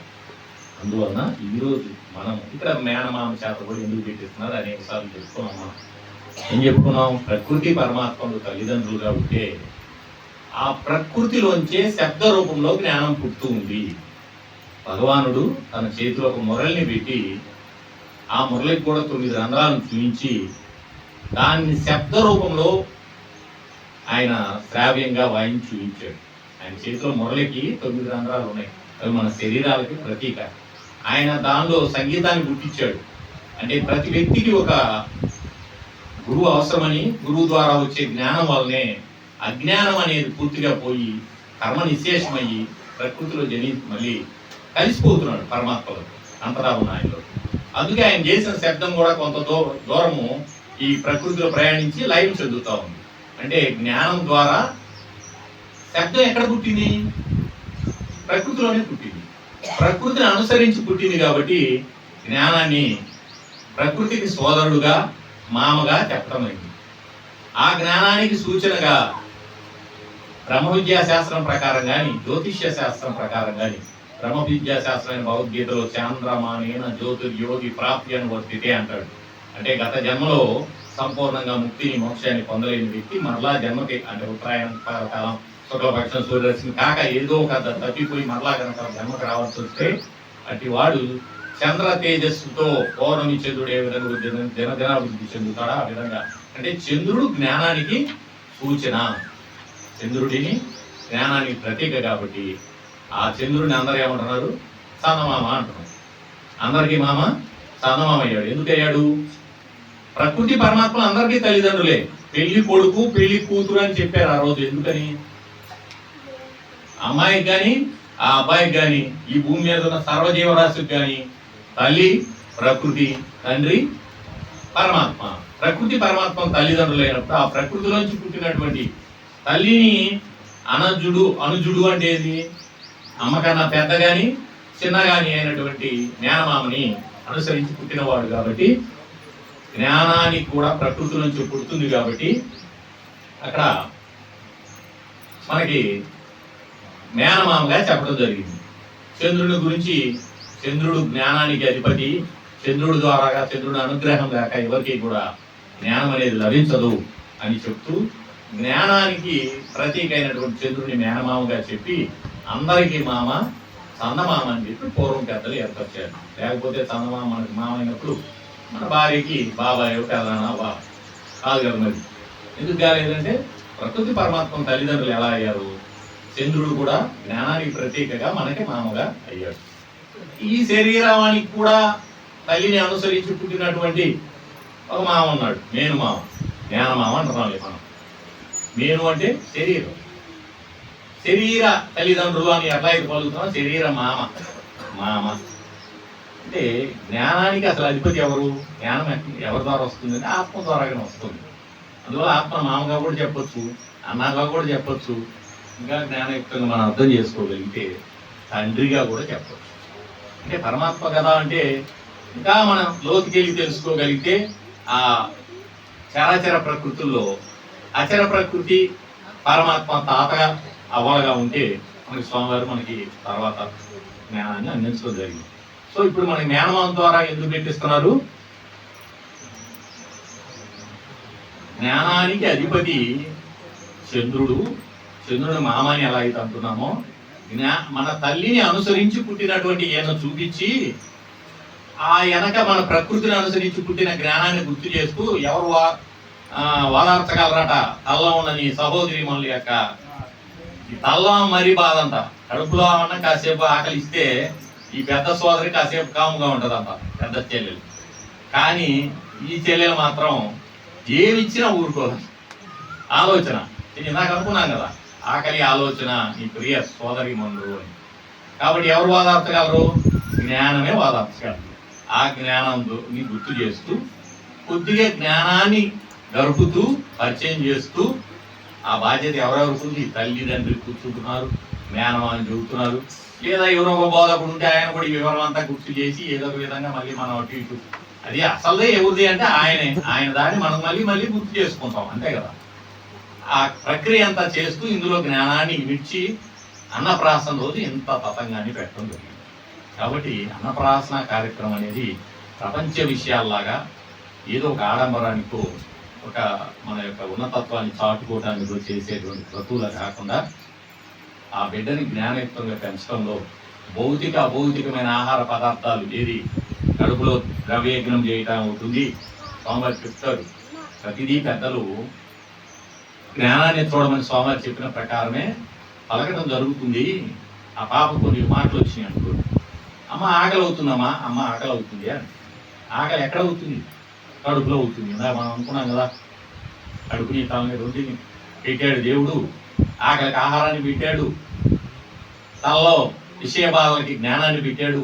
కానీ దురదృష్టవశాత్తు ఎక్కువగా కడుపులో ఆకలి గురించి ఎత్తుకుతున్నారు కానీ తలలో విషయ బాధలకి జ్ఞానం అవసరం మర్చిపోయారు అనే విషయం ప్రకారం ఆ పాప రేపు ఏమంటుందంటే అమ్మ ఆకలి అంటారు. అంతే కదా పిల్లలు అనేది. ఆకలి అంటే కలి అంటే నాశనం అని అందరికీ తెలుసు. ఆకలి అంటే అక్కడెక్కడో నాశనం అవుతుందట. ఇక్కడ మనం ఏడున్నాం? ఇక్కడ ఉన్నాం. ఇక్కడున్న జీవుడికి ఇక్కడ కలిగేటువంటి ఆకలి బాధ కొంచెం దూరంగా కనిపించే విషయం కాబట్టి ఆకలి అనే పదం అంటే తెలుగు భాషలో ప్రతి ఒక్కటి కూడా దైవానికి అత్యంత దగ్గరగా చేర్చే భాషగా స్వామివారు మనం పరిచయం చేయడం జరిగింది.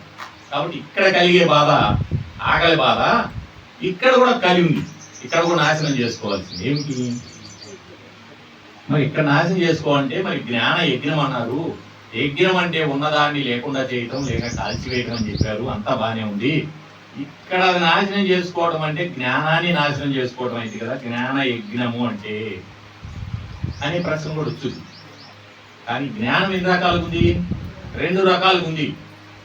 ఏమంటే ఇందా మనం చెప్పుకున్నాం, 3 జ్ఞానులను చేయ బయలుపడిన ఓ గురురాయ నీకు ఇవే నా మనస్పూర్వక వందనం అని.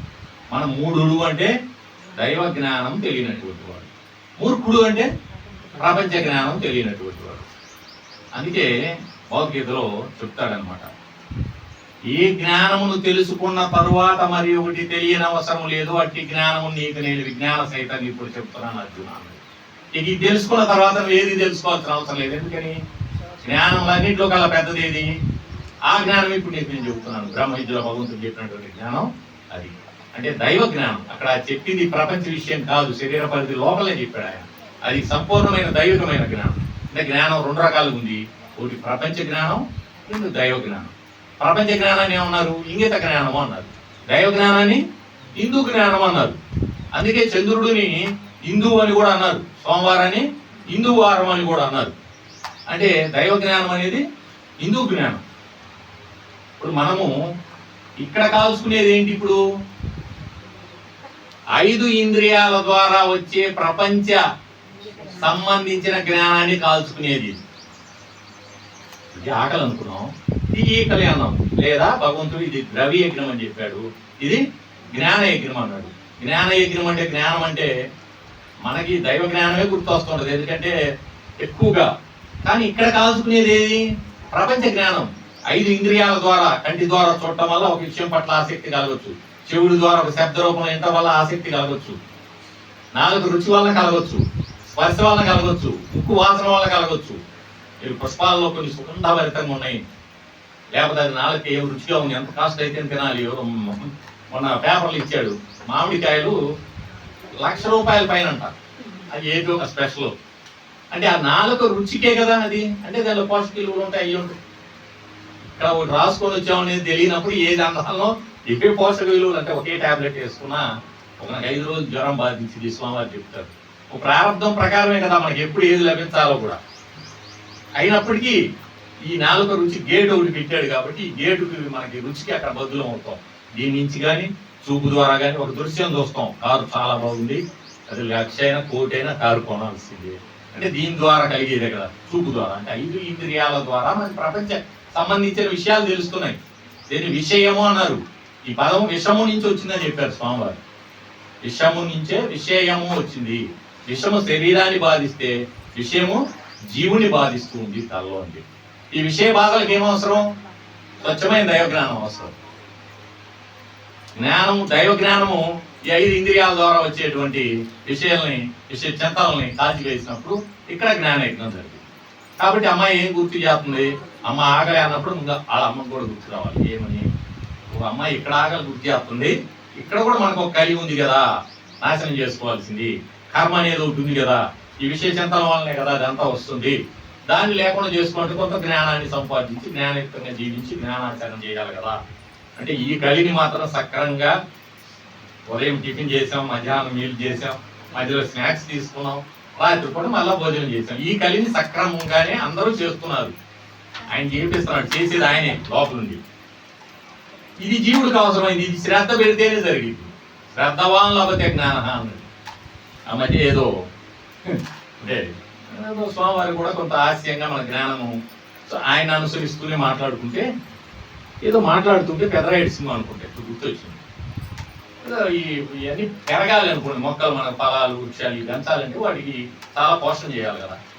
వాళ్ళ తమ్ముడు అంటాడు ఇప్పుడు మళ్ళీ వాళ్ళ అన్నయ్యకి చెప్పలేక, ఏమి వేయకుండానే కలుపు పెరుగుతుంది అని. అంటే దైవికమైన విషయం మీరు శ్రద్ధ పెడితేనే జరుగుతుంది.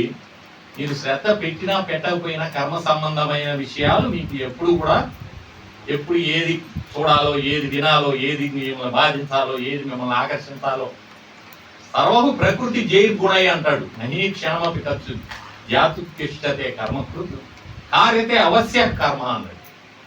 దాని వెనక ఒక కర్మ ఉంది, కర్మ ప్రకారం గుణప్రయాణం జరిగింది, అది కార్యరూపం దాల్చాల్సింటే అది కార్యమైంది. ఇక నీ కాడ ఏముంది? ఆ దాని పట్ల లోపల జ్ఞానం బుద్ధి ఉండి అతకకుండా ఆ కార్యంలో నిమిత్త మాత్రంగా ఉండగలిగితే, ముడి బియ్యం కట్టుకొని వెనక ముడేసుకోవాలని పని కాదు. ఆ పెద్దలుగా అందరికీ పెద్ద ఆయన, పెద్దలకే పెద్ద, ఆ పెద్దలుగా చెప్పిన జ్ఞానాన్ని తలలో పెట్టుకొని ఆ సక్రంగా మనం కనుక ఆ టయాన్ని గుర్తు చేసుకుంటే ఇది కర్మానుసారం జరుగుతుంది. దీనికి నేను అనవసరంగా దాని పట్ల నాకు ఇష్టము లేనిపోయిన మోహము, లేకపోతే ఆ అతికే స్వభావం ఎక్కువగా ఆతృతలు ఎలా కలుగుతాయి? ఏదో చెప్తున్నాడు మొన్న జోకు ఏమని, కంట్లో నలుసుపడ్డా పర్లేదు డాక్టర్ దగ్గర రావచ్చు, పక్కింటి ఆమె శారీ పడితే చాలా ఖర్చుతో కొనేవారు అంటే ఆమె ఏం కొనుక్కొచ్చుకుని వీళ్ళ మిస్సెస్ కూడా అదే అడిగితే మళ్ళీ ఖర్చు అవుతుంది అన్నమాట. అంటే కంట్లో ఒక దృశ్యం పడింది అంటే ఒక ఆమె నగ చేయించుకుంది అనుకోండి ఫర్ ఎగ్జాంపుల్. అంటే అన్నయ్య అన్ని మా గురించి చెబుతున్నారు, ఎప్పుడు చెప్పరు ఈసారి ఎందుకు అంటే ఎక్కువగా కొన్ని గుణాలు కొంత పని చేస్తాయి. వాళ్ళు వేరే వేరే విషయాలకి అట్రాక్ట్ కాకపోయినా ఈ బంగారం ఇలాంటి ఆభరణాలు ఎక్కువగా ఇష్టపడేది వాళ్ళే కదా. జ్ఞానం ఉందనుకోండి ప్రపంచ విషయాల్లో ఇలా రావాల్సింది వచ్చింది, దాన్ని తాపత్రయపడతారా? ఆ కంట్లో పడ్డప్పటికీ ఆ విషయాల కన్నా దైవికంగా మనం ఎలా ఇంకో గ్రంథం కొనుక్కొని చదువుకుంటే బాగుంటుంది కదా, దీన్ని ఖర్చు పెట్టే కన్నా ఇంకా దైవిక ప్రయాణానికి బాగుంటుంది కదా, లేదు ఇలాంటి ఒక దైవికమైన కార్యక్రమంలో పాల్గొనే దైవ జ్ఞానం తెలుసుకుంటే ఆ ఆతురత తగ్గిపోయింది కదా. అప్పుడు లోపల అతికాడు ఆ జీవుడు.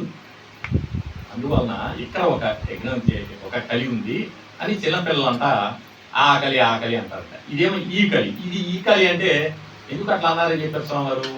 దగ్గరగా ఉన్నదాన్ని ఇది అంటాం, పెన్ను దగ్గరగా ఉంది అనుకోండి ఈ పెన్ను అంటాం, దూరంగా ఉంటే ఆ పెన్ను అంటాం. ఆ అంటే ఇక్కడున్న జీవుడికి ఇక్కడున్న కడుపు దూరంగా ఉంది కాబట్టి ఇక్కడ ఉన్న ఆకలి ఆకలి అని పలుకుతున్నారు, ఇక్కడ దాన్ని ఈ కలి అని చెప్పారు స్వామి. ఆకలి ఏకల అని చెప్పి ఊత పదాలు లాంటివి పలుకుతూ ఉంటారు, వాటిలో కూడా జ్ఞానమే చూద్దాం మనం అని అన్నింటా జ్ఞానాన్ని చెప్పి మన దైవికమైన ఆచరణతో దైవ మార్గంలో ప్రయాణింపజేసేదంతా కూడా దేవుడు మనకి ఇచ్చినటువంటి. ఈరోజు ఇవన్నీ ఎందుకు గుర్తు చేసుకుంటున్నాం అంటే అన్నప్రాసన కార్యక్రమం అనేది, మీరు ఎప్పుడైనా గోరుముద్దలు తిన్నారా అంటే గురువు చెప్పిన అంటే కృష్ణ భగవాన్ వారు ఆ రోజు యాదవుల ఇళ్లలో మనకి వెన్నని పాలని దొంగిలించాడు అన్నప్పుడు ఎందుకు దొంగిలించాడు మనం ఆలోచిద్దాం. పాలు తెల్లని, పెరుగు కూడా తెల్లంది అంతే కదా. తెల్లని పాలు జ్ఞానానికి ప్రతీకలే. ఒక నెయ్యి వెన్న రావాలంటే ఏం చేయాలి? పాలను పిచ్చికి అంటే ఒక గేదెని మేపి పాలు తీసి పాలు పిచ్చికి దాన్ని కాచి దాన్ని చిలికి ఇంత చేస్తే వెన్న వస్తుంది. ఇది జ్ఞానానికి యోగానికి ప్రతీకలుగా చూపించి ఈ జ్ఞానం అనే దాని యొక్క ప్రాముఖ్యతను మనకు తెలియజేయగలందుకు మీరు ప్రపంచ సంబంధమైన ఆ వెనపొస ఆ ప్రపంచ సంబంధమైన ఆ పాలు ఆ పెరుగు కోసమే కానీ సాక్షాత్ నేనే మీ మధ్యకు వచ్చుంటే నా ద్వారా మీరు తెలియాల్సిన జ్ఞానం యోగం అనేది మీరు మిస్ అవుతున్నారు అనే దానికి మనల్ని ఆ భ్రాంతి నుంచి ఈ భ్రాంతిని మరల్చే ఒక ప్రక్రియగా వెన్నని పాలని ఆయన దోచుకున్నాడు అని మనకి చెప్పారు స్వామి. ఎందుకని ఆ వెన్న పాలు కూడా జ్ఞానానికి యోగానికి ప్రతీకలు ఉన్నాయి. జ్ఞానం తెలిసి ఆచరించి అంటే పాలను జ్ఞానం అన్నాం కదా. అంటే వెన్న రావాలంటే ఏం చేయాలి? చాలా శ్రమ చేయాలి కదా. జ్ఞానం తెలుసుకున్నాక ఆచరిస్తే కదా యోగం అయ్యేది. కాబట్టి ఆయన అక్కడ సందేశం ఏమి ఇచ్చారు మనకి? జ్ఞానాన్ని యోగాన్ని నా ద్వారా మీకు ప్రాప్తింపు చేయడానికి వచ్చాను, నీ శ్రద్ధని పెట్టండి ఎందుకు ఆ ప్రపంచ విషయాల మీద అని ఒక సందేశం ఇచ్చాడు మనకి. ఆయన చేసిన ప్రతి కార్యంలో కొన్ని అమలుకించి పెట్టి చూపించిన పాదాలను ప్రత్యేక భంగిమలో పెట్టి చూపించిన ఒక సందేశంగానే మనకు స్వామి మనకు తెలియజేశారు. అంటే ఇప్పుడు గోరు ముద్దలు పెట్టాం అని పాప చెప్పుకున్న జ్ఞానంతో మిళితం చేయనప్పుడే ఏలు ముద్దరే కానీ గోరు ముద్దలు కావన్నారు స్వామివారు. జ్ఞానయుక్తంగా కనుక జ్ఞానం చెప్తూ చిన్నప్పటి నుంచి దైవ విధానాలని వాళ్ళకి పరిచయం చేస్తూ ఎందుకు చేయాలి ఏంటంటే అప్పుడు ఎప్పుడో మాట ఇచ్చాం కదా, ప్రతిజ్ఞ చేశాను కదా పెళ్లిలో, చేయలేదా? జ్ఞానులే యోగులే పుట్టాలని మళ్ళీ సీమాతం చేశారు. సరే పుట్టిన వాళ్ళని మళ్ళీ ఎలాంటి ఎన్విరాన్మెంట్ ఇవ్వాలి? వాళ్ళకి జ్ఞానయుక్తమైన వాతావరణం, జ్ఞానంతో కూడినటువంటి మాటలు వాళ్ళకి పరిచయం చేస్తే వాళ్ళు జ్ఞానంలో మారడానికి అవకాశం ఉంది. ఇది మాత్రం ప్రయత్నపూర్వకంగా చేస్తేనే లభిస్తుంది. నెయ్యి ఎంత వేసి పెట్టాలి, ఎంత రుచిగా పెట్టాలి అనేది అది ఎటు తిరిగి మన స్తోమతలను బట్టి మన ప్రారంభాలను బట్టి మనకు గుణాలను బట్టి ఉన్నా పెట్టకపోవచ్చు. అవంతా కర్మబద్ధమై జరుగుతుంది, మనకు లభిస్తాయి ప్రాప్తి. కానీ దైవికమైన విషయం ఆ భావాన్ని పొంది చేస్తేనే ఫలితం వస్తుంది. అంటే ఒక అన్నప్రాసన రోజు ఎంత బాధ్యతలు ఉన్నాయా, ఎన్ని ఉన్నాయా అంటే మనందరికీ కూడా గమనిస్తే బాగా ఆలోచించండి.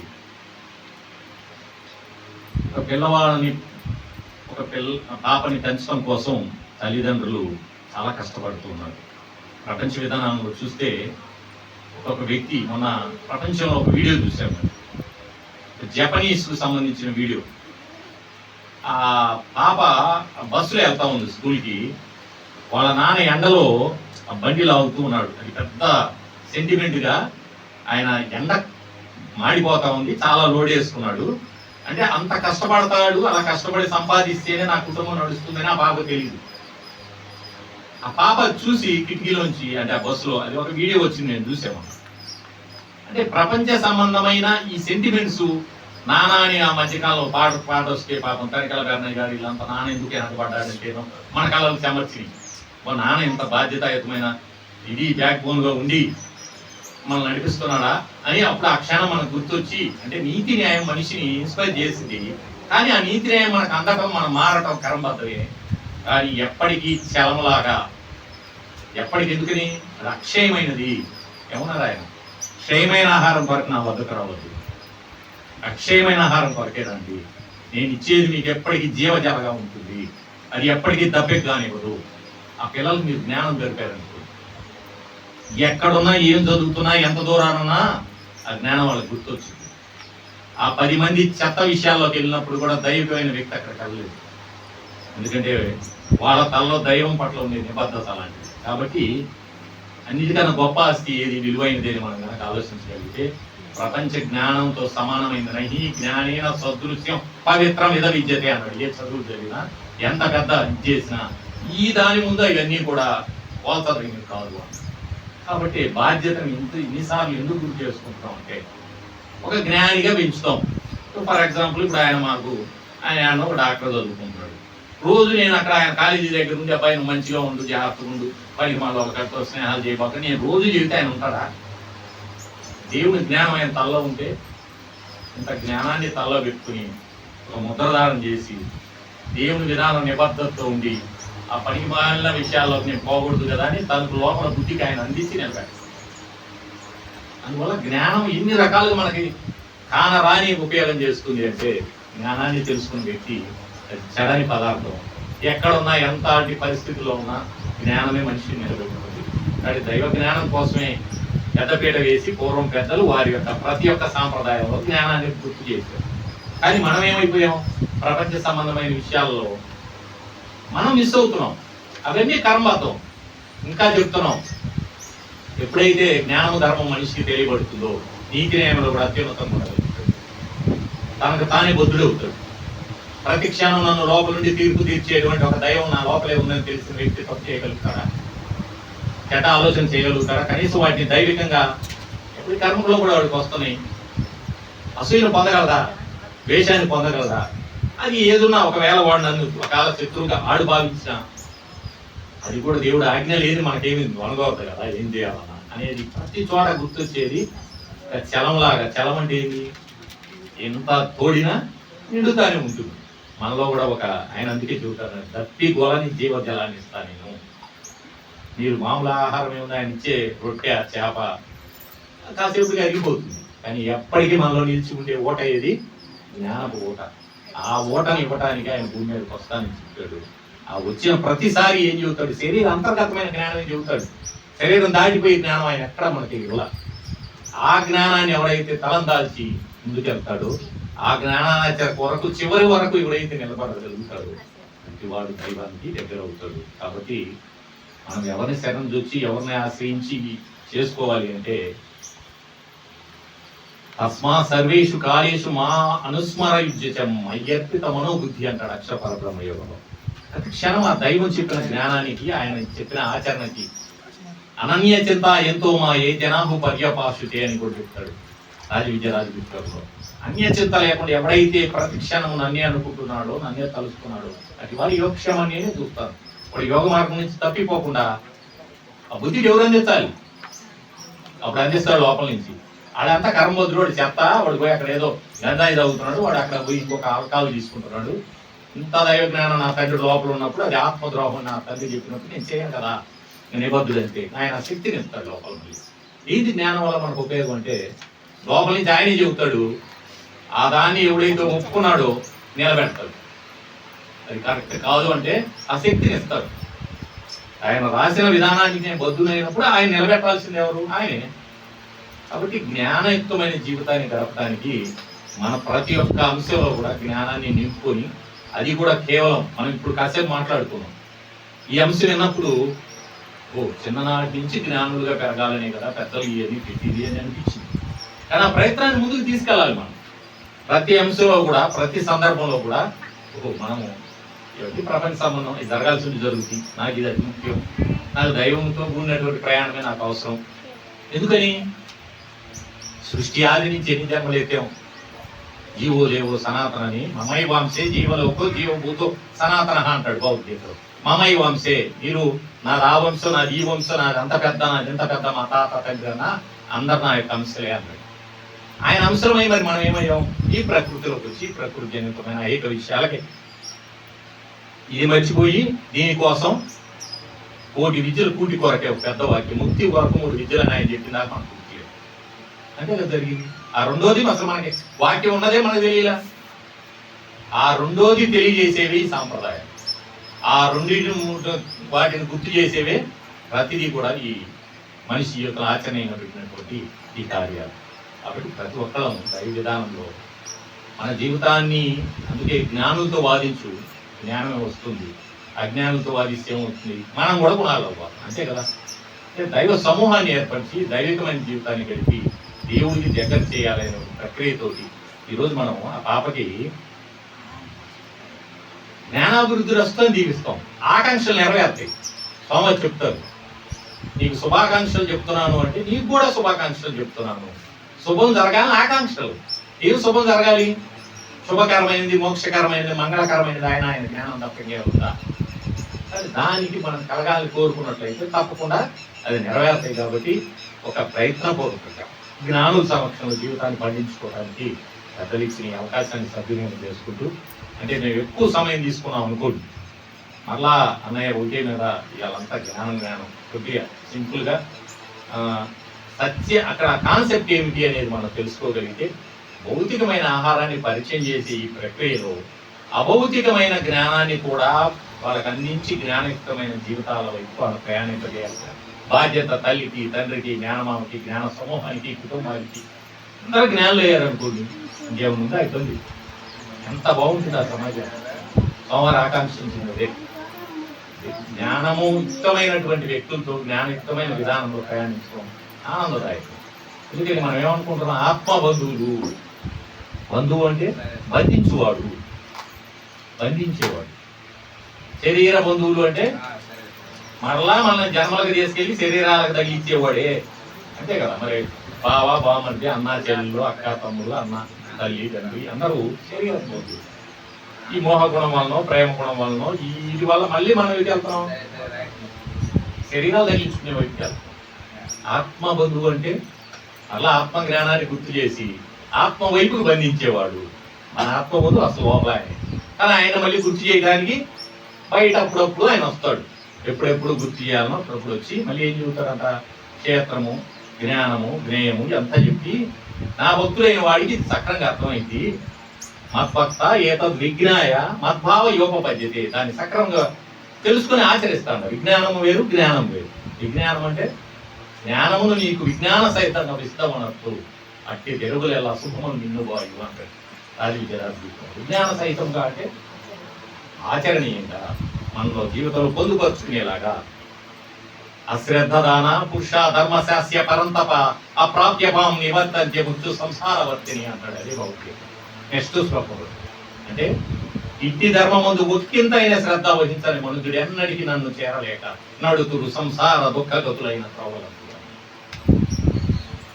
నేను ఇప్పుడు చెప్తున్న ఈ ధర్మాచరణతో కూడిన నా చెప్పిన జ్ఞానంలో ఒక్కింతైన శ్రద్ధ వహించని మనుషుడు ఎప్పటికీ నాలోకి రాలేదయా. పుడుతూ చస్తూ ఈ దుఃఖగతులైన జీవితాల్లో గడుపుతాడు. కాబట్టి జ్ఞానానికి మనం ఎంత నమో భక్త ప్రణశ్యతి అంటారు. మళ్ళీ అదే భగవద్గీతలో ఆ భక్తుడైన వాడు ఎన్నటికీ చెడడు. చెడని పదార్థం ఏంటి? ఆయన జ్ఞానమే. అక్షయమైనది, నాశనం లేనిది. మరలా ఏమన్నా ఉపయోగం ఉందా అని అడిగితే ఆత్మసమయం యోగంలో ఈ జన్మలో కొంత జ్ఞానం తెలుసుకున్నానయా. మరి ఒక వ్యక్తి ప్రయాణించాడు, అతను మనసును బంధించుకోవాలనుకున్నాడు, చాలా పాటలు పడ్డాడు, కానీ సంపూర్ణంగా మోక్షానికి వెళ్ళలేక అతనికి ఆయువు మూడి అతను చనిపోతే అతనికి ఏమైనా ప్రయోజనం ఉందా? మిగతా వాళ్ళలాగా అతను అందరిలా ప్రపంచంలో లేడు కదా, ఎంతో కొంత నీ కోసం ప్రయత్నించాడు కదా అంటే నహీ కళ్యాణ కత్కృచి దుర్గతిం తాత గచ్చతి అన్నాడు. ఈ జ్ఞానంలో ఎటువంటి మంచి కోరి మంచి అంటే ఏమిటి? దైవం కోసం తెలుసుకోవాలి. ఇది ప్రపంచంలో కూడా పనిచేస్తుంది. ప్రపంచ విషయాల మీద అదే శ్రద్ధతో వాడు పోయినా కూడా వచ్చే జన్మకి అయ్యా అత్యస్తానని చెప్పాడు. ఎం వాపి స్మరణ భావం తెజంతే కలేబరం తం తమే వైతికం తేయ తద్భావ భావిత. కాబట్టి మనం ఏ భావంతో మళ్ళా ఏం చేస్తాంట, వాడికి వచ్చే జన్మకు కూడా ఇచ్చి ప్రాప్య పుణ్య కృతాం లోకాను శాశ్వతి సమాతు శుచీనాం శ్రీమతంగేటి యోగ వస్తు విజాయితే అన్నాడు భౌతిక. అంటే పుణ్యం చేసిన వాడు ఏ లోకాలని ఏ జన్మలను పొందుతున్నాడో అట్టి సాత్విక జన్మ శాశ్వతంగా సోమరైతే 10 జన్మల వరకు అని కూడా రాశారు ఇస్తూ ఇంకేం చేస్తారంట, శుచీనాం శ్రీమతంగే, శ్రీమతులు ఇళ్లలో అని వదిలిపెట్ల, శుచి కలిగిన జ్ఞానంలో కూడా ఎలాంటిది పరిశుద్ధ జ్ఞానులు ఇళ్లలో గుర్తిస్తానయ్యా. కాబట్టి ఈ జ్ఞానాన్ని మనం తెలుసుకొని మనం ఆచరించి వాళ్ళకి తెలియజేస్తే వాళ్ళ తదుపరి జన్మలకు కూడా అది వాళ్ళకి సంప్రాప్తమైంది, వాళ్ళకి వచ్చింది. ఇంకా ఏం చేస్తా అన్నాడు, ఇంకా మనం కనుక దాని మీద శ్రద్ధ కలిగితే అట్లు కూడా కాకపోతే అథవా యోగినేమేవ కులే భవతి ధీమతం ఏ తద్ది దుర్లభతరంలో ఏ జన్మ ఏది దృశ్యం అన్నది. అట్లా కూడా కాకపోతే యోగులతో పుట్టిస్తాను వాడిని యోగిగా, పుట్టకతో యోగుల మధ్యలో పుడితే వాడు ఏమవుతాడు, యోగిగానే మారుతాడు. అంతే కదా. మళ్ళప్పుడు గత జన్మలో మరి పూర్వదైహికం మరలా వాడి గత శరీరాల్లో ఏ జ్ఞానాన్ని తెలుసుకున్నాడో మరలా జ్ఞానాన్ని నేనే అందించి బలంగా లాగి వాడి జ్ఞానం పోయి పరిపెడతానయ్యా అని చెప్పాడు ఆత్మసమయోగం. కాబట్టి ఏం చెబుతాడు, తపస్వి వ్యోధికో యోగి జ్ఞానోపి మతోదిక కర్మభ్యచారికో యోగి తస్మాత్ యోగి భవార్జున. భగవద్గీతలో ప్రతి అధ్యాయం చివర యోగము యోగము యోగము ఎందుకు పెట్టాడు, యోగానికి పెద్దపేటేసి నువ్వు యోగివే కమ్మని ఈ శ్లోకంలో అయితే డైరెక్ట్ గా చెబుతున్నాడు. తపస్వికుడు కన్నా తపస్వి యోగికో యోగి జ్ఞానోపి మతో, జ్ఞాని కన్నా కూడా అధికుడే. ఎందుకంటే జ్ఞాని తెలుసుకుంటున్నాడు, యోగి ఆచరిస్తున్నాడు. కర్మభ్యచారికో యోగి కార్యాలు ఆచరించి మొక్కి పట్టు మొక్కి సవాలు చెబుతారు. ఈ కార్యాలు చేసేవాడి కన్నా గొప్పవాడు. తస్మాత్ యోగి భవార్జున, అర్జున నువ్వు యోగివే కమ్ము అన్నాడు. కాబట్టి ఇంకా చెబుతారు రక్ష పరబ్రహ్మ యోగంలో కూడా అక్కడ కూడా యోగి కమ్మని చెప్పాడు. కాబట్టి యోగానికి పెద్దపీట వేసేది భగవద్గీత. భగవద్గీతలో భగవంతుడు చెప్పిన జ్ఞానం అక్షరం సత్యం, అది అనుభవపూర్వకంగా చేసుకునేవే ఈ సాంప్రదాయాలు. కాబట్టి ఈ రోజు మనం చేస్తున్న పాప శ్రీ ప్రబోధిని అన్నప్రాసన కార్యక్రమంలో ఆ పాప జ్ఞానయుక్తమైన జీవితాన్ని గడపాలని మనం అందరం దైవభావంతో పాపను ఆశీర్వదిద్దాం. ఆ కార్యక్రమాన్ని భౌతికంగా నిర్వహింపు చేసుకుని అందరూ కూడా అక్షింతలేసి ఆశీర్వదించి వాళ్ళ తల్లిదండ్రులు వాళ్ళ మేనమామ సెల్ మీద నైట్ కూడా మనం ఎక్కువ టైం పెట్టకుండా, ఏం కాదు వీడియో వస్తే మంచిదే, ముసి చేసుకుని సెల్లో ఆటలాడుకోకుండా ముందు నేను చదివి, ఎందుకని చెప్పాలి అంటే ముందు మనం ఆచరించినప్పుడే. భగవంతుడి అన్నాడు ఒక మాట, నేను కార్యాలు చేయనట్లయితే ఈ లోకం ఎలా సంక్రమం అవుతుందయా, అది చేయాల్సిన అవసరం లేదు. అందుకే ఆయన కర్మయోగాన్ని అడ్డం పెట్టుకుంటారు. ఆయన కార్యాలు మనకు అర్థం కావు. కర్మయోగంగా ఎందుకు చేయాల్సి వస్తుంది, మన ఆదర్శం కొరకు. శ్రేష్ఠుడు ఏం చేస్తాడో మిగిలిన వారు అదే ఆచరిస్తారు అని చెప్పాడు. శ్రేష్ఠులో కల శ్రేష్ఠుడు ఆయన ఏం చేస్తే ఆయన కనుక ఆయనకు ఒకవేళ పూర్తిగా యోగాన్ని కూర్చొని బ్రహ్మయోగం చేసినట్టయితే ఇంకా అసలు ఇంకా కర్మయోగ ఆచరణ మన బుద్ధులు కాదు కదా, అసలు మనం ఈ ప్రపంచంలో మునిగిపోయేవాడు. అందుకని నేను అన్ని పనులు చేస్తా అని నేను పెట్టి మళ్ళీ చెప్పాడు. ఏం చేసినా నా కర్మ అంటలేదట, మీరు కూడా నా జ్ఞానం తెలిసి ఆ విధంగా ఆత్మస్థానం యోగస్థానంలో ఉన్నట్టయితే నీకు కర్మ అంటదు అని చెప్పి కర్మయోగ ఆచరణ మన జీవితాల్లో పొందుతారు. అది మనం కూడా ఏం చేయాలి, జ్ఞానాన్ని గ్రంథాలని మనం చదువుకుని మనం చిన్నప్పటి నుంచి ఆ పాపకి మన ఇంటికి వచ్చినప్పుడు వాళ్ళు కలిసినప్పుడు వాళ్ళు కూడా చేయాలి. ఈ మధ్యకాలం అయ్యప్ప పాలిష్ చేయాలి బాగా, చాలా సంతోషం. జ్ఞానం మధ్యలోకి వచ్చినాక మార్పు కనపడింది. నా ముందు కాస్త ముడి చెక్కలాగా ఉండేవాడు మాకు, ఏంది ముడికట్టు ఎప్పుడు మారుతుందా ఆయన మారవాలి అనుకునేవాడు. ఈ ప్రచారాలకి జ్ఞానం సంవత్సరంలో సత్సంగాలకి అయ్యప్ప పూర్తి మారిపోయాడు. కొంత స్తోమతి ఈ మనిషి జీవితంలో కూడా ప్రపంచంలో కూడా ఉన్నతంగా నడపగలిగేది దైవజ్ఞానం. దైవజ్ఞానం కలిగిన వ్యక్తి ఈ ప్రతి క్షణము దేవుడిచ్చిన ఆ జ్ఞానంతో మిళితం చేసుకునే ఆ కార్యంలో మనం విచక్షణతో కూడి నడుస్తారు. బుద్ధి వికాసం విచక్షణ ఎలా కలిగింది, జ్ఞానం వల్ల కలిగింది. కాబట్టి దైవికమైన ఈ కార్యక్రమం మీరు అందరూ పాల్గొనడం సంతోషదాయకం. ఇంకా మన వాళ్ళు రావడానికి కొంచెం టైం కూడా బట్టి ఉంటుంది. ఎక్కువ సమయం తీసుకుంటేనే ఉన్న వాళ్ళకి కొంచెం దగ్గరకు వచ్చారా వాళ్ళు కూడా? అది అయిపోయిన తర్వాత మనకి అది తప్పనిసరి కాకపోయినా జ్ఞానానంద వేడుకల్లాగా జీవికా పరీక్షను కూడా నిర్వహించుకోండి. మంచిదే కదా. ఎందుకు జీవికా పరీక్ష? వాళ్ళు ఎందుకు పెడతారు? శత్రువులకి అయితే కత్తులు, రైతుకి అయితే ఏదేది పెడతారో, లేదా పాయసం తింటేనేమో బాగా ఆహార పదార్థాల మీద ఆసక్తి కలిగి ఉండట, పెన్ను తీసుకుంటే బాగా కవిత్వాలు రాస్తారట, వాళ్ళు బంగారం తీసుకుంటేనే బాగా సంపాదిస్తారు, డబ్బులు కట్టబొట్టుకుంటే జ్ఞానం వాళ్ళ నాన్నగారికి. మనమైతే భగవద్గీతను స్వామివారి పాదాలను పెట్టుకుని అది సాకార రూపంగా ఆయన జ్ఞానాన్ని పట్టుకుని ఎడిదిరిగి రెండు ఆయనలోకి చేర్చేయి నడపాలను పెట్టుకుని జీవికా పరీక్ష కన్నా జీవిక అనుగ్రహం కలగాలని కోరుకున్నాం. ఆ జీవికి దైవికంగా దగ్గర అయ్యేటువంటి అవకాశంగా భావించి జ్ఞానానంద వేడుకలాగా చేసుకున్నాం. జీవిక పరీక్ష చేసుకోవడం తప్పేం లేదు, అంతే కదా. ఇది మనం ఏం పెట్టాం? కత్తులు, కటాలు, పాయసాలు ఇవి పెట్టుకోకుండా దైవికమైనటువంటి, అంటే అది ఒక జ్ఞానికమైన. ఎందుకని స్వామివారు